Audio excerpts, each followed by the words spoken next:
Yes, please. Just to get it all, get the Okay. list off. Yeah, it's an interesting word, of course. It's become sort of quite a broad spectrum kind of word applying to different sort of areas of shamanic practice, really.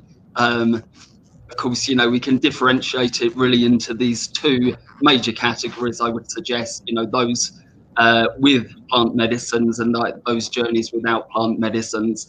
And of course, both are available and both are very useful. They have their both have their own applicability depending on circumstance and need, skill and desire, even. Um, when Mircea Eliade wrote about his classic study of shamanism, there was this suggestion that plant-based medicines were somehow a degradation of shamanism. The traditional shamanism didn't actually utilize entheogenic medicines or plant-based medicines in order to journey.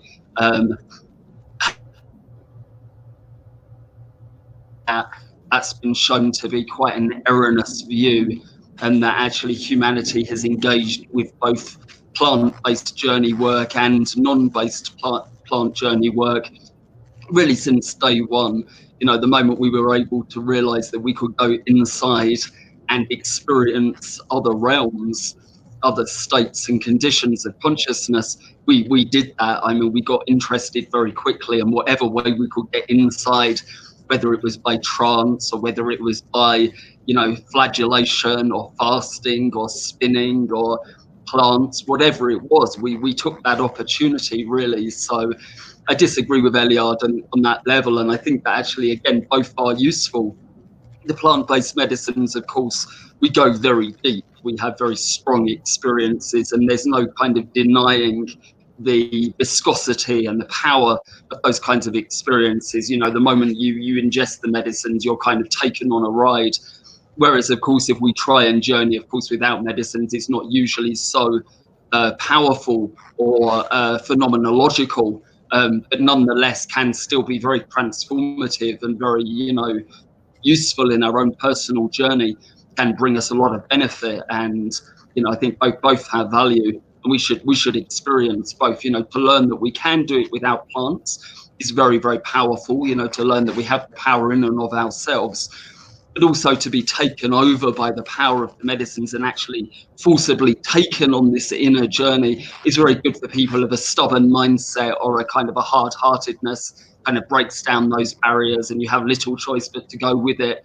It's easy when you're journeying without to kind of fall into the trap of dismissing your experience as being just your imagination or something like this. And although I have something to say about the nature of the imagination, in the plant-based medicines, there's no kind of denying that something very, very powerful is happening. You can't really put it down to that kind of category.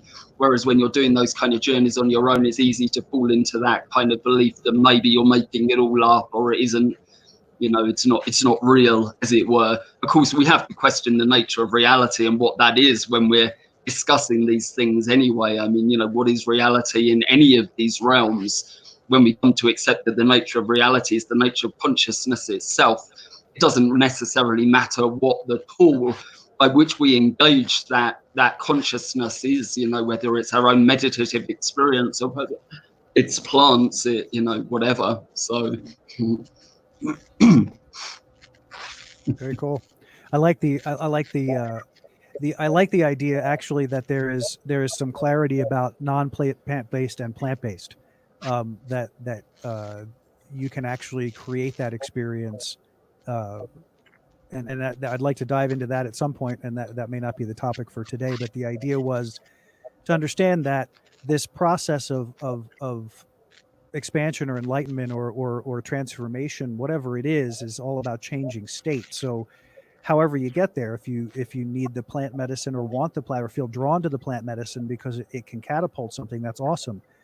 If not, then seek it through other means, means of meditation and quietness and learning how to direct your energy deeper and deeper into self is what I'm hearing you say. Yeah. I mean, shamanism is composed of three aspects, in my view. a tradition or a cult or an individual has to have 3 different elements in order to be a shamanic thing.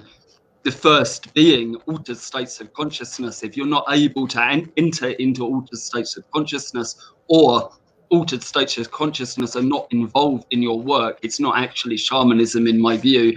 And of course, there are millions of ways to alter consciousness. Humanity has developed many over the millennia. You know, we got interested in it, as I said. You know, we've been interested in the nature of our own selves, and we've explored it to considerable depth. Yeah. So many ways. Yeah, many ways. There's 2 pieces of this discussion we're having I'd like to pitch in. One is, in order to know what journeying is, we also have to know what it isn't as well. So I want to talk about that. And I also want to talk about the word Jim used with creating a state change. From my own personal experiences that are lining up with some of the things that I've been reading and studying, there's another aspect of plant-based medicines that people have used that they call it tripping. And we're getting some background noise. I'm not sure where it's coming from, but that's interesting that it's showing up right now. It's like somebody's hacked into our show or something. Yeah, it's not following any speaking pattern that's going on here. So, but we'll carry on and pass that on. Keep going. We'll just acknowledge it and push through. Yeah. So the word tripping, sometimes people that use plant-based medicines call it a trip, which is, for me, more synonymous with the party use, or more of a casual use as opposed to a spiritual use, or more of a carnal or maybe even hedonistic intention or use when you're tripping. So the idea of being on a journey is that you're going somewhere. The idea of a journey is I am going somewhere. And what seems to be most important for the journey is that you state an intention of where you would like the medicine to point you in the direction or begin to take you on this journey. That it's an exploration of, as Paul has talked before on the show, about consciousness and about what the human experience is. So I think it's important for our listeners to differentiate between tripping and journeying. Again, just as a simple overview or review, tripping to me would be, let's do it as a group, and it's kind of a party thing. Let's all go to Vegas and take some shrooms and we'll trip. And it's like an external sensory enhancer. And it's more involving the body, where journeying would be more involving the mind and the spirit. And what I've noticed about my journeys is that it tends to be, although my senses get a lot more heightened, I have no ability. If I wanted to get aroused and have sex on a high dose of plant-based medicines, I can't. It's like that part of the physiology is not in sync with my mind. It's almost as if switches are set up such that the parasympathetic and sympathetic nervous systems are deactivated, to where the concentration of energy is going to be so much more cerebral and spiritual than it is bodily. That's been my experience. That a journey is about consciousness, the mind, and the heart work goes along with it. That would be spirit, and it's not about body. Body is actually, for me, like shut down, and that's why I'm calm and quiet and more sedate. Is that it's not something that you take and go to a disco or go to a rave and play around with.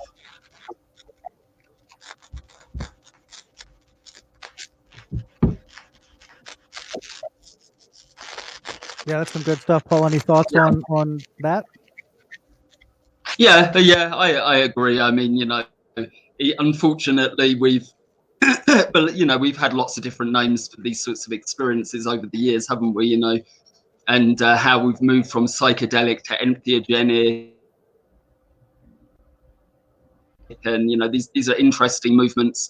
and they're useful terms in some way, but I think that even the person going to the rave and taking psychedelics for kind of hedonistic purposes can sometimes be shocked into the realization that there's something a little bit bigger going on, and that perhaps it might even be a doorway for them. I'm certainly not encouraging its usage, but it's difficult in some ways to take high doses of psychedelics or plant-based medicines without experiencing these inner realms, in my view. I mean, perhaps I'm being naive and that's my own experience only, but I definitely find it very difficult in my own experience and in the people that I've worked with for us kind of not to go to these realms. It's like actually it blasts the doors wide open.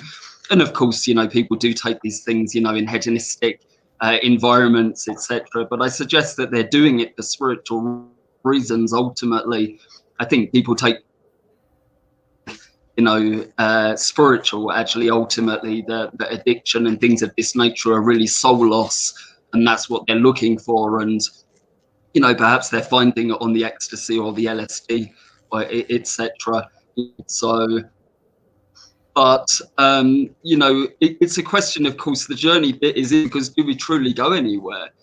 In any sense, of course, we're only moving inwards. There's no spatial difference in our relationship to where we are when we've taken them, but of course we do seem to open up doorways to other dimensions, to other portals of being inside of ourselves, which back out onto consciousness itself. Ultimately, by going inward, we can only, we have to say ultimately we're engaging with none other than the substance of mind, where else, we're not leaving the physical environment that we're in. Now, we may be having some kind of astral experience, we may be physically leaving the body, but we may not in our medicine experience or in our trance states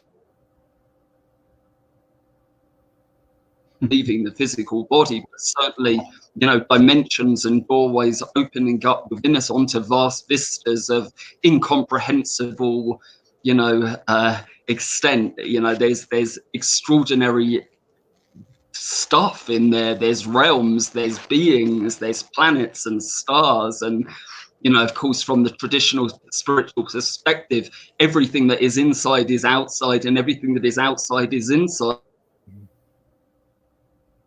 including the multidimensionality of the universe.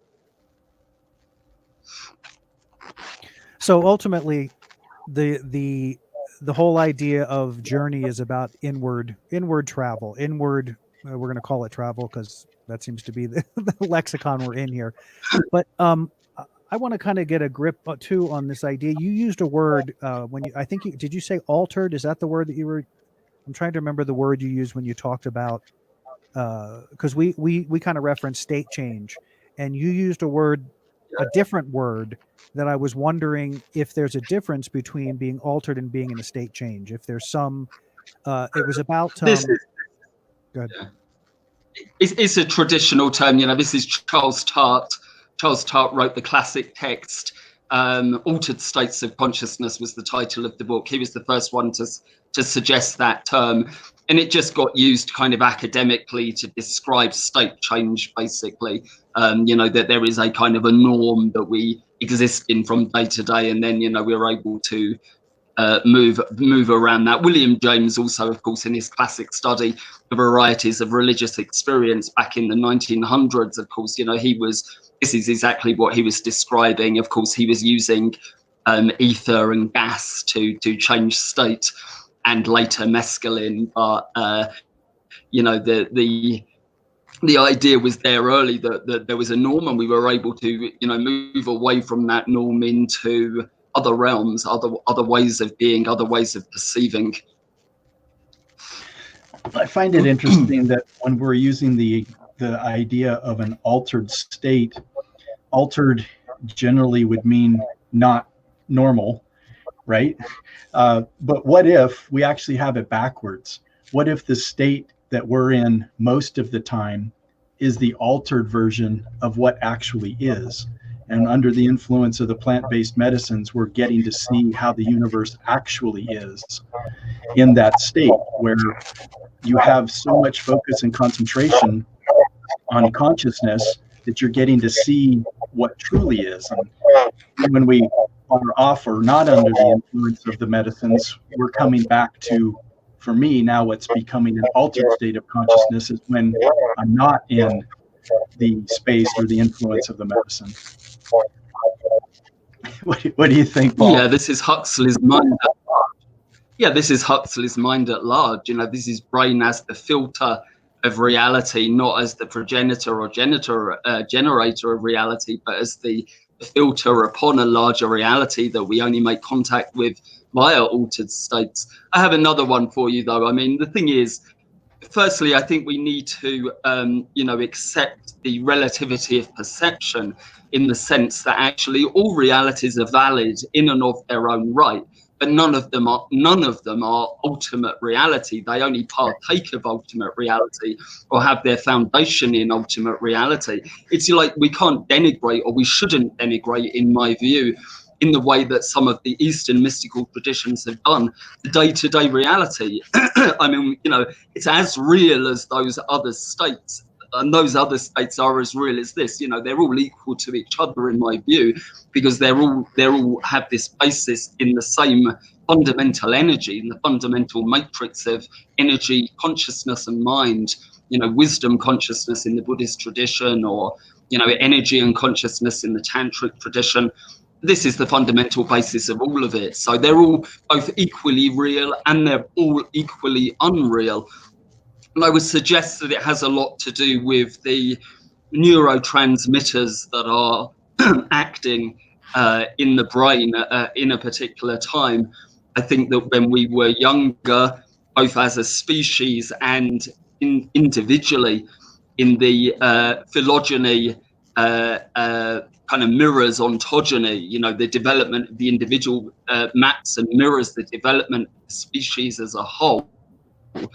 And that there was a time when we both individually and collectively had the primary neurotransmitter dimethyltryptamine as our primary mode of perception. Like dimethyltryptamine was actually, our fundamental day-to-day reality as tiny children and as a species. And later on, as we grow to adulthood and puberty, serotonin takes over as the primary neurotransmitter and becomes the new norm. So when we take particular experiencing is our own young brain and the collective memory of what we were as a species before serotonin took over and made everything very kind of solid and physical and three-dimensional in the way that we perceive it. Because consciousness, as understood by the mystery schools, evolves. So one mode or means of evolution in terms of consciousness is, via the primary neurotransmitters that are active in the brain, which fundamentally, give view to our experience. The neurotransmitters that are running through our system are how we perceive reality. So it's another idea. I dig that. Let's dive a little bit into, so for the listeners and people that are engaging with our live cast and our podcast, we're here today talking with Jeff and Paul about the idea of journeying, of using plant medicine or not plant medicine to kind of dive into our own experience in a very profound way. One of the things that, or some of the things that can be challenging are some of the misconceptions that are out there about plant-based medicine and what it can do, what it can't do, what it will do, what it might do. So we want to spend a little time talking about some of the top 5 things that we're seeing that, I know Paul has seen and we've talked about at different times about what are these misconceptions? What is it that people might be trying to understand or want to understand that they maybe can't through plant medicine or alternatively? So the first piece of that is the idea of subjective versus objective, the self versus other. That's a big one. Let's just start with the big mouthful and see where we go. It is. Yeah. So what is the journey? Is the journey subjective? Yeah. Well, this was. Yeah. This is my number one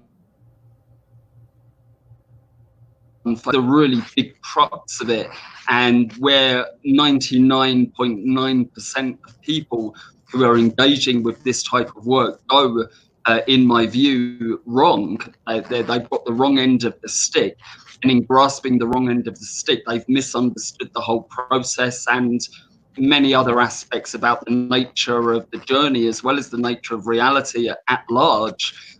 So traditionally, of course, shamanism has been very dualistic and very objective in its view of the phenomenon that it experiences in its set of techniques, in the technologies involved. Of course, shamanism has never been a religion. It's only ever been a set of techniques in order to make contact with the other world, essentially, for healing purposes and other. But that's been its main modality. So it's had this view that you're engaging with very real, objective worlds, and this is a novel idea. In fact, I mean, it was an idea that took precedence, in Neolithic era, hunter-gatherer era, and sort of lasted really up until around the Bronze Age. Traditions evolved and came up with some newer ideas, and as it moved over to the Eastern model of spirituality, this idea of an objective other world that you were engaging with, and other physical beings who had autonomy and individual identity and individualized essence, was sort of turned on its head. The Eastern view, of course, was that really essentially, life was a dream, and that everything that was experienced was of the nature of a dream, and not just in terms of its ephemeralness, not just in terms of its transitoriness, but also in terms of its was, according to the meditative traditions of the East, pure mind stuff, consciousness only, that there wasn't an objective other to be found anywhere, inside or outside, no matter what realm one was engaging with. The realm one was engaging with was a realm of mind only. A panpsychism where consciousness is everything that is experienced and seen, and it has, a singular root, a singular cause, or a singular spread out across all things. And I think that this is a very, very valuable contribution to understanding our experience in these interior worlds. I feel that if we do take them to be objective other, and if we do think that we're engaging with other beings, etc., we fall into difficulty, we fall into a mind trap, in fact, that we actually continue to perpetuate over and over again, not of meditation, but in our daily lives also, like misapprehending, miscomprehending the nature of reality at large, misapprehending the nature of our own selves, misapprehending the nature of reality at large. And in taking that into medicine, we can just get caught in these cycles where we seek to perpetuate an illusory condition. It's only illusory in the sense that we misapprehend it or misunderstand it, not illusory in the nature that we're not experiencing it. We are experiencing it, but we're misunderstanding it as being something out there that we are experiencing, rather than in here and of this also, rather than of other and being out there. It's obvious to me when we take these medicines that firstly, of course, we're not going anywhere on a physical level. We're not moving. We're still within our own physical space. We're lying on our bed or whatever it may be. And yet somehow we're able to open up to all of these realms and vistas of consciousness. And it seems so obvious to me that that is because these realms are in us and of us, that they partake of our own nature. We're moving into our own interior being. And yes, we've misunderstood the interior self. We think that it's objective in the same way that we think the exterior world is some kind of objective other. But when we apply these Eastern models, we understand, or at least we can begin to comprehend, the nature of reality as being identical to that of the dream, where in the dream we are engaging with multiple characters, we're doing all kinds of different things, we're going to different places, there's space in the dream, there's time in the dream, and yet when we wake up in the morning, we realize everything that it was experienced was a dream, and the dream was our own dream, and the dream was made up of the nature of our own consciousness. The substratum of the dream was our own consciousness. What gave life to the dream was our own being and none other. And of course, you know, Buddha, the word Buddha means to awaken. What does the Buddha awaken to? He awakens to the fact that life is also the same. When we die, we recognize that, in fact, everything we experienced was exactly the same, none other than only mind collapses down into a single event, as it were. You know, life as a dream, and we wake up from that dream, we go into another dream, we forget that we're dreaming, and this is the cycle over and over again. So plant medicines for me can be a double delusion. You're in a dream, thinking you're in an objective reality within an objective reality. But if you are able to comprehend and to penetrate to the truth of the nature of your experience in the journey work, in your entheogenic experience, you can bring that valuable insight back up to the physical level of reality and understand it is also exactly the same. Just because you meet other people and talk to them, it doesn't mean they have objective or it simply is exactly the same as a dream. In a dream, you're meeting other people. And when you meet a real person, there's space between you. But when you meet a dream person, there's space between you. There's time in the dream. It takes time to talk to another person. And yet when you wake up, the space was only in your mind. The time was only in your mind. The other person was only in your mind. Well, likewise with the experiences on the medicines. I think we can gain very, very valuable insight and liberation even by understanding, whilst we're there in the middle of the journey, this is only my mind, this is only consciousness, but not in a reductionist sense. I'm not suggesting that it's all just brain chemistry, or rather I am, but it's all just brain chemistry, including the idea of the brain.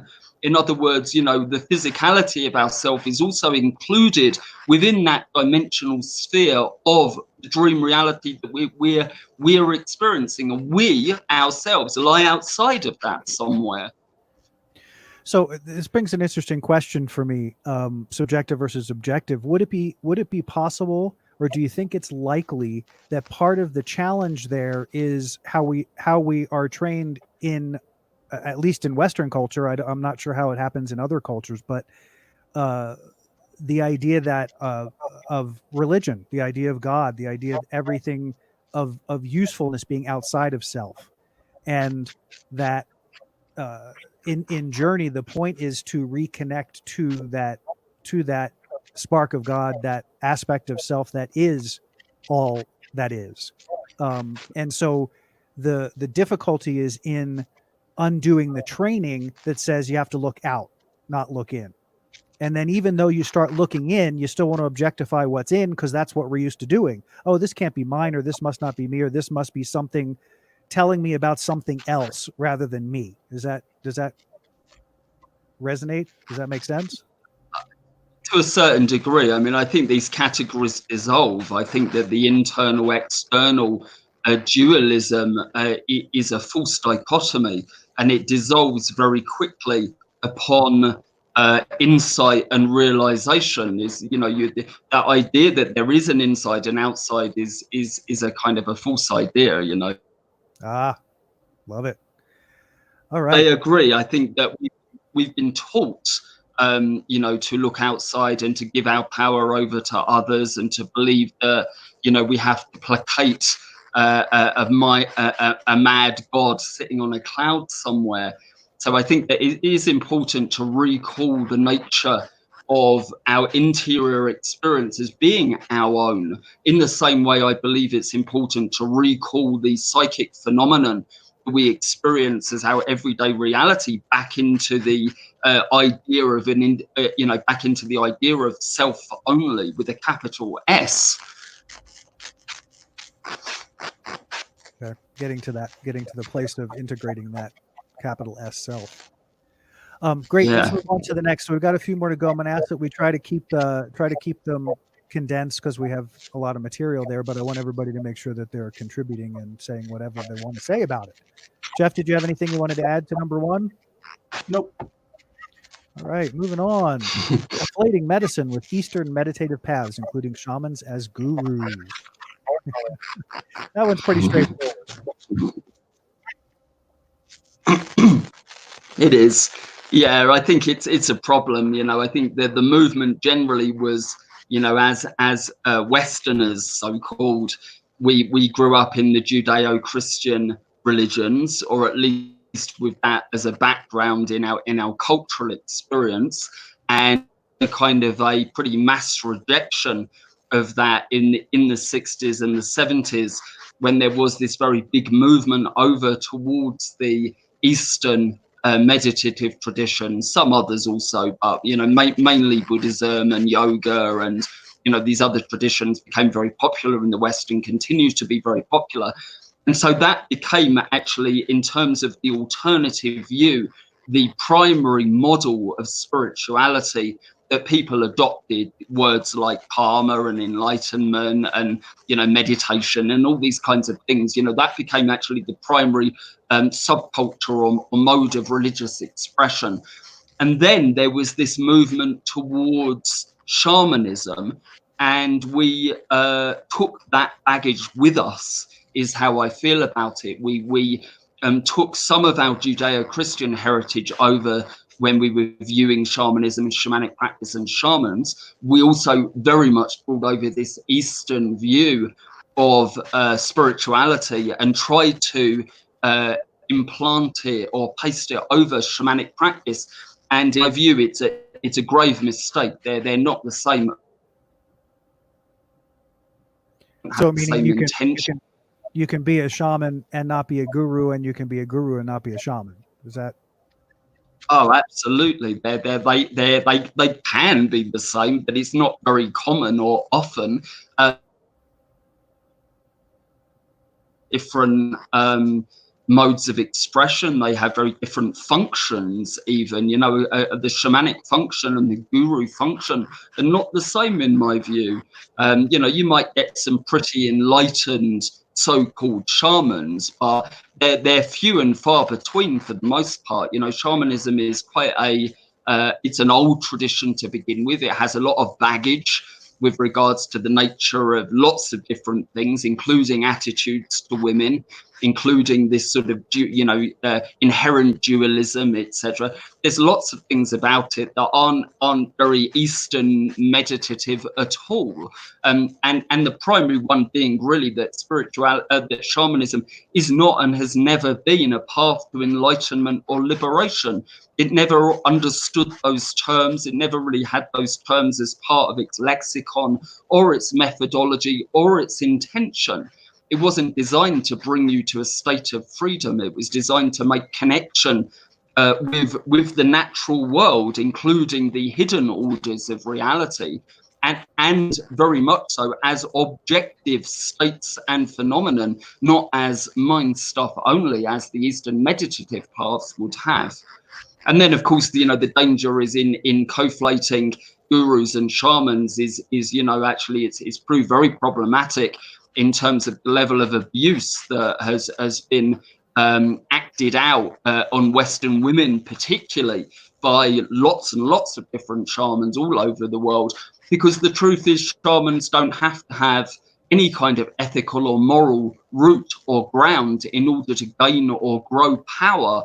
Whereas, of course, in the Eastern meditative traditions, the ethical and morality aspect of it, like the niyamas and the yamas of the Ashtanga yoga tradition, are 100% essential. You can't grow or move along the path until you have perfected your yamas and niyamas, your ethical and moral injunctions. In shamanism, you can do as you please and gain power for the most part. You might get into trouble later on, and you might have problems with some spirits, but it's a path of power, not of wisdom necessarily.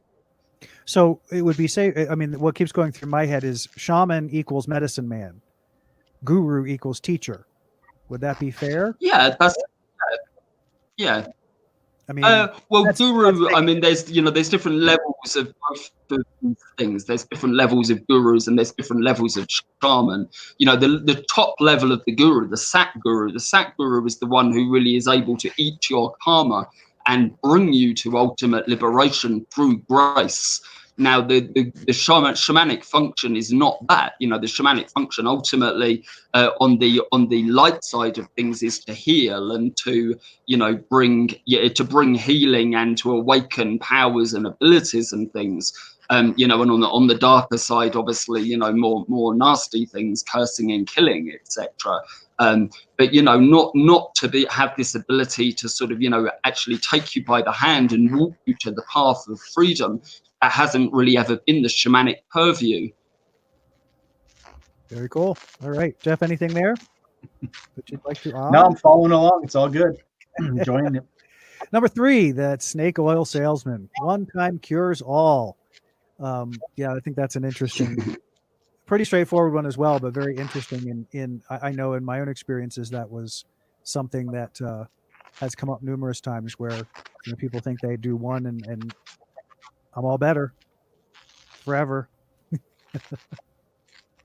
Gosh, if only it was that easy. The Dalai Lama was asked, if there was a pill that you could take that would bring you to, full Buddhist enlightenment, would you take the pill? And of course, the interviewer was expecting the Dalai Lama to say no. There should be hard work involved. And the Dalai Lama was, give me 100, I'll give them out now. Kind of. So, actually, Buddhism and its purview, its stated intention is to, bring one to a state of freedom from suffering. And however one does that, one can and should do it. We're trying to get free of suffering. Whatever brings us freedom from suffering, let's do that. Let's get there as far as possible. And, of course, we want that as soon as possible. And we take that idea into the medicine and into whatever else we're doing. And, we expect there to be a kind of no effort involved, and, that it's all going to be very easy. And, because our friends has this great experience on the medicine, or this enlightened experience on the medicine, or experience of this phenomenon or that phenomenon, that it must be so easy, and that, we can get there in a single go. But of course, it's not that easy. I'm afraid it does require work. These things are only tools, or should be tools, on the path to freedom. They should go together hand in hand with a meditation practice, with an energy-based practice, with a body-based practice, with a mindfulness-based practice, in order to get any real benefit from it. Otherwise, you just go super high, have a very strange experience, and then you come back down again, and you can't really necessarily integrate that experience because you haven't built the energy body to be able to hold that amount of energy or information. And it just fizzles away over time. And this is the nature of it. And we mustn't be naive into thinking, into believing that actually it can be that simple. Traditional spiritual practice takes a very long time. There's a lot to uncover. There's a lot to purify. There's a lot to kind of reveal and to explore in these inner worlds before we can really come to know the self in its entirety. So the idea that we can drink a medicine a single time and know everything is just absurd. There are many levels of experience in the medicine, many different levels of phenomenon, many different levels of spiritual reality that can be experienced. And all of it is relevant and interesting and useful if we understand it correctly. So we want to be, I want to be clear here, so that as those that are listening and interested in this process, it isn't. It is true that you can catapult your experience through the interaction with plant medicine, but that catapult or that quantum jump comes because you have a foundation established, that you have some kind of meditative practice, you're working with your energy actively, and then you're using your focus and intention to step into this experience that can definitely expand in ways that you would never imagine. But then from that objective subjective conversation, you bring it back home and you take it into the platform which you've built, and you allow that to begin to inform your experience and use that as stuff that you meditate with, that you contemplate, that you open to as a way of transforming various aspects of your experience. Is that fair? Yeah, I would say so. I mean, the bottom line is it's about the nature of energy. Actually, ultimately, the medicines give you a very big boost of energy. Call it prana, call it chi, call it ruach, call it num. That's a Kalahari desert term. You call it whatever you like. Massive influx of energy kickstarts one's own internal energy body. Kundalini body, the chakra body, the Dantian body, the energy body at large. It gets awoken, and in becoming awake, the more energy there is in the system, the more we're able to access different states and conditions of consciousness. They go together hand in hand. Energy equals availability of consciousness or access to consciousness. So the more energy, the more we're able to experience. So we have this massive influx. It gives a massive boost. Kundalini awakens, the chi or the dragon force awakens. We enter into exotic states of consciousness, exotic phenomenon. And then when the energy leaves the system, we come back down again, and not very much remains other than the memory of it. However, if we've done a lot of energy work, if we've built the channels, if we've done breathing practices, pranayama practices, qigong practices, martial art practices, whatever it may be, then we've built the wiring that contain those states of consciousness until ultimately they transform into stages of consciousness, which are more permanent conditions, and then ultimately to the realization, hopefully, of consciousness as a whole. Right on. That actually was a great explanation, and took it even way further than I was contemplating. That's pretty cool. Okay, the next step here in our process, again, we've got to keep them a little shorter, taking messages literally and personally. Tell me about that. Well, I would say it goes hand in hand with the first one to a certain degree. Obviously, if you take things as being objective and real with a capital R, you're much more likely to take things literally and personally also. And I know in my own experience and the experience of the many people that I've worked with, this is a very big mistake. Yes, you can receive all kinds of very personal, potent and particular messages on the medicines, and they can be very, be at this specific place at a specific time. You're going to meet a specific individual. They're going to do this, they're going to do that, and it seems like you can't possibly be making this stuff up. Why would you make this stuff up? And therefore there must be some level of objective truth to it, some literal truth to it. However, upon exploring that message and going to meet that person, for example, we find 99% of the time that actually there's no person. It doesn't happen. And what I would suggest is actually that we are purging. The nature of ayahuasca in particular, La Purga is one of its names, is to purge unconscious material. And it comes up in all kinds of ways, and it comes up in our experience in ways that we think it's coming from some kind of God, it's coming from some kind of spirit, it's coming from Mother Ayahuasca, and that it must therefore mean something very real, and it must be taken very literally and acted upon very literally. However, it is, in my opinion, just psychic content coming up in order to be released and to be let go of. Including everything about contacting all the people that we've hurt in the past, and making good with them, and all these kinds of messages that people receive, including and especially, let's say, the megalomaniacal, you are the next messiah, you are the next shaman, you are the next guru, your job is to create a new religion. That whole old story, which we've done over and over again. It's just people taking this stuff way too literally, way too personally, when in fact it's just stuff. Just let it go. Don't take it so personally. Stuff. All right, last, believing in the objective nature of phenomenon. And I know this is specific to the wild show that is potential when you go on a journey. I'm assuming that's going to be talking about again, part of the dream. It's the dream aspect of what you were saying. Yeah, it's the same. It's the same, really. This is the same as the first one that we discussed. And belief as a whole is always a dangerous thing, in my view. I suggest you should move away as much as possible from believing stuff into experiencing it, and then phenomenologically categorizing it sensibly, and not just believing. I mean, belief is nothing. It doesn't change reality. It doesn't influence reality. It doesn't need to be based on reality. I'm afraid that the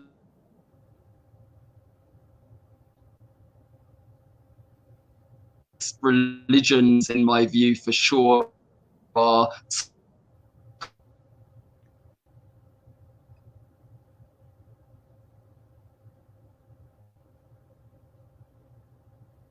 Whoops. There he is. Hello. Hello. He disappeared for a second.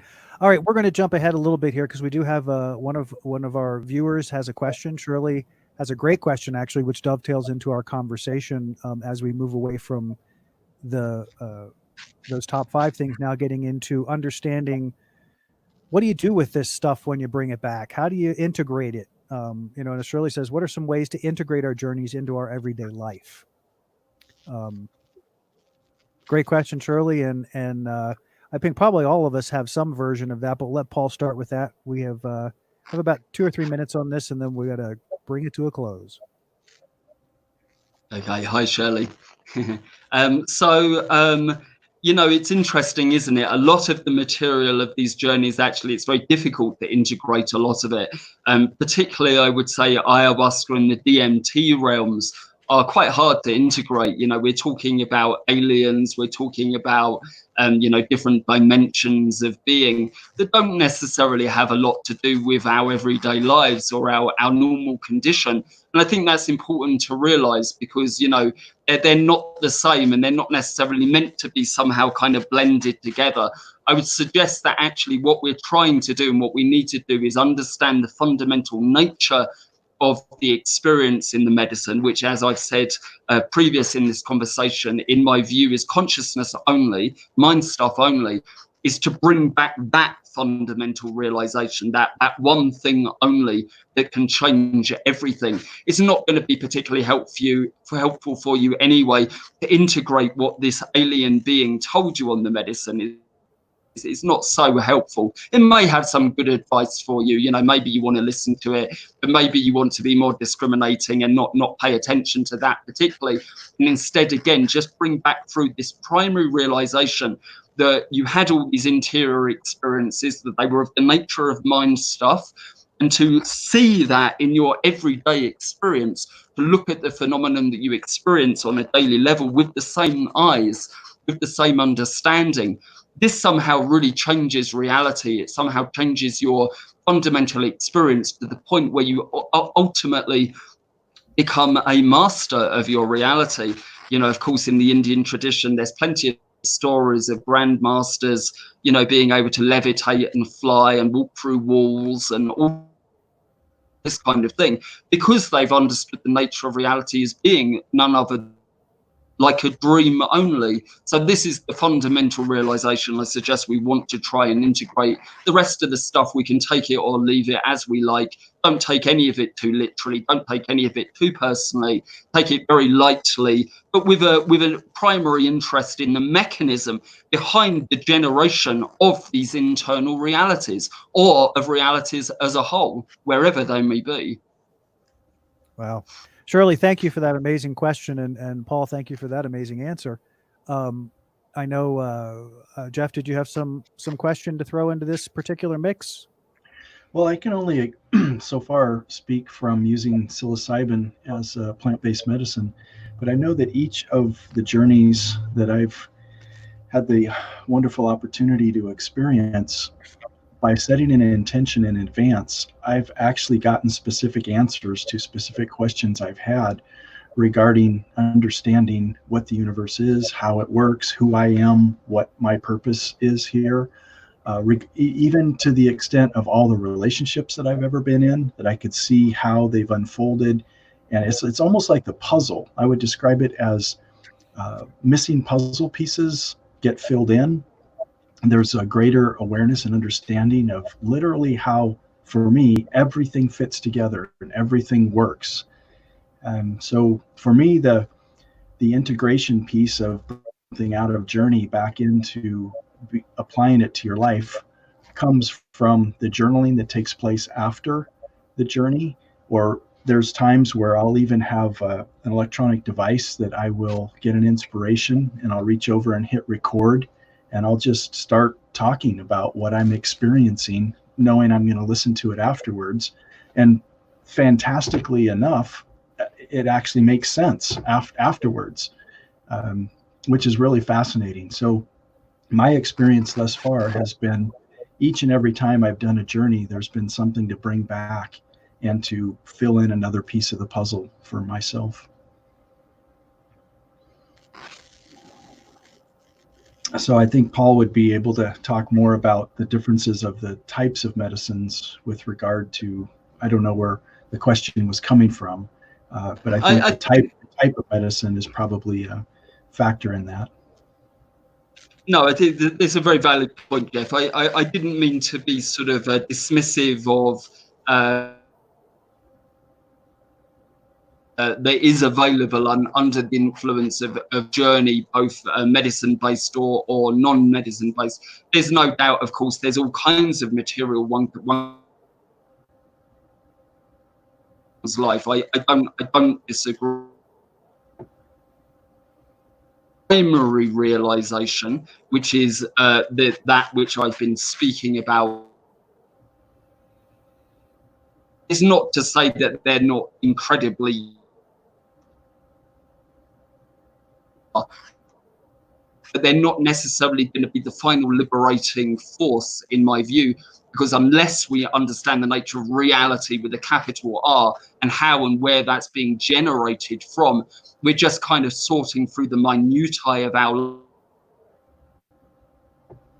it can help you to understand the puzzle are, but I want to know what the puzzle box is and where the puzzle pieces go in that. It's like I'm interested in the box ultimately. Right. Right on. Well, this has been another amazing conversation. Appreciate you all and all of the great stuff and information as we looked into this topic of journeying.